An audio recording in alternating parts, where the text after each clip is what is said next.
अब पेशावर चलते हैं। आसिफ शहजाद, ये बहुत ही मुतासरा इलाका है और यहाँ पर बहुत ज़्यादा हंगामे और एक लॉ एंड ऑर्डर सिचुएशन है। जी आसिफ, कुछ बताइए कि अभी क्या सूरत हाल है? जी बिल्कुल, आज दूसरा रोज़ है। पाकिस्तान तहरीक इंसाफ के कारकुनान जो हैं वो सरापा एहतजाज हैं। आज यहाँ पर तोड़ फोड़ भी काफ़ी की गई। जो रेडियो पाकिस्तान की इमारत है उसको भी नज़र आतिश कर दिया गया। इसके साथ साथ ईदी की एक एम्बुलेंस थी उसको भी आग लगा दी गई। पुलिस और मुजाहिरीन के दरमियान जो आंख मचोली है वो जारी है। पुलिस की जानिब से फायरिंग भी की जा रही है, आंसू गैस की शेलिंग भी की जा रही है। के साथ साथ मुजाहिरीन को मुंतशिर करने के लिए लाठी चार्ज भी किया जाता है। मुजाहिरीन कुछ देर के लिए यहाँ से मुंतशिर हो जाते हैं, लेकिन कुछ देर बाद दोबारा उससे जो दूसरा पॉइंट है वहाँ पर जो है वो वहाँ पर जमा होते हैं और वहाँ पर पुलिस और मुजाहिरीन के दरमियान जो है आंख मचोली जारी रहती है।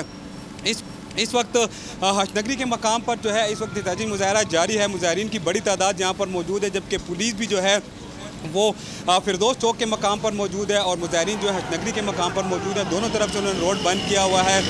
पुलिस की जानिब से शेलिंग की जा रही है और मुजाहिरीन की जानिब से अच्छा आसिफ, मुझे एक बात बताइए, रोड जो है वो आसिफ शहजाद, मुझे ये बताइए, आप क्या देखते हैं, ये मुजाहरे जो हैं या ये जो टेंशन है ये आपको जल्द ख़त्म होती नज़र आती है या आप समझते हैं सूरत हाल ऐसी रहेगी या इसमें इजाफा होने का इम्कान है?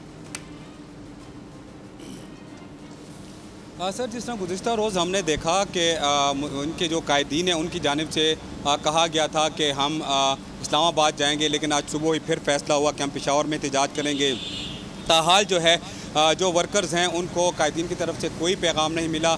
इसी हवाले से जो वर्कर्स हैं वो बड़ी तादाद में जमा हो रहे हैं, क्योंकि हमने देखा जब कि असम्बली चौक में वहाँ पर मुजाहिरीन को मुंतशिर किया गया तो वो फिरदौस चौक के मकाम पर आ गए, फिरदौस से फिर हशनगरी के मकाम पर। तो मुख्तलिफ़ इलाकों से जो वर्कर्स हैं उनकी बड़ी तादाद जो है वो आ जाती है। अब इस वक्त जो है बड़ी तादाद में जो कारकुनान हैं हशनगरी चौक के मकाम पर जो है मौजूद हैं। दोनों तरफ से जो जीटी रोड है उसको बंद किया हुआ है। पुलिस की भी भारी नफरी तैनात है। वक्तन फ़ौक्तन जो है शेलिंग का सिलसिला और फायरिंग का सिलसिला भी जारी है। जो वर्कर्स हैं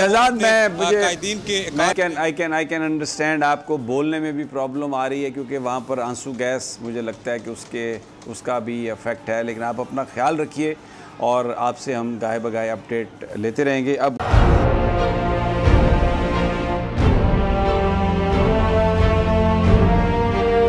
अदालती अहकामात के बावजूद कराची में शुएब शेख के घर को गैर कानूनी तौर पर मिसमार कर दिया गया है। बोल के खिलाफ इंतकामी कार्रवाइयों में तेजी। कराची में को चेयरमैन शुएब शेख का घर गिरा दिया गया। बोल के खिलाफ इंतकामी कार्रवाइयों का सिलसिला जारी है। सिंध हुकूमत की अदालती अहकामात की खिलाफ वर्जी। सिंध हाई कोर्ट का स्टे ऑर्डर नजरअंदाज। सेक्रेटरी बल्दियात Najam Shah, director land Sawal Islam, director anti encroachment Imran Ahmed को नोटिस जारी। Administrator KMC director Saifur Rahman, DIG South Irfan Baloch, SSP Keamari Fida Hussain को भी फरीक बनाया गया। इससे पहले जो जुल्म के पहाड़ तोड़े गए, शुएब अहमद शेख की जबानी सुनी। 60 दिन का वक्त होता है, 102 दिन के बाद मैं जीत गया, केस बरी हो गया, 102 दिन के बाद अपील फाइल की, एक्सेप्ट कर ली। नहीं करते ना एक्सेप्ट, खत्म हो जाता ना जुल्म यार।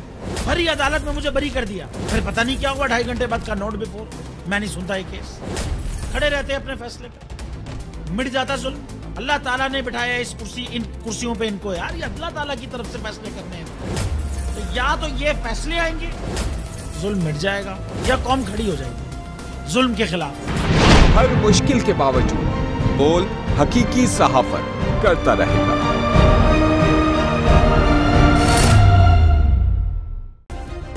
सब्सक्राइब करें और बेल दबाएं ताकि कोई खबर रह न जाए।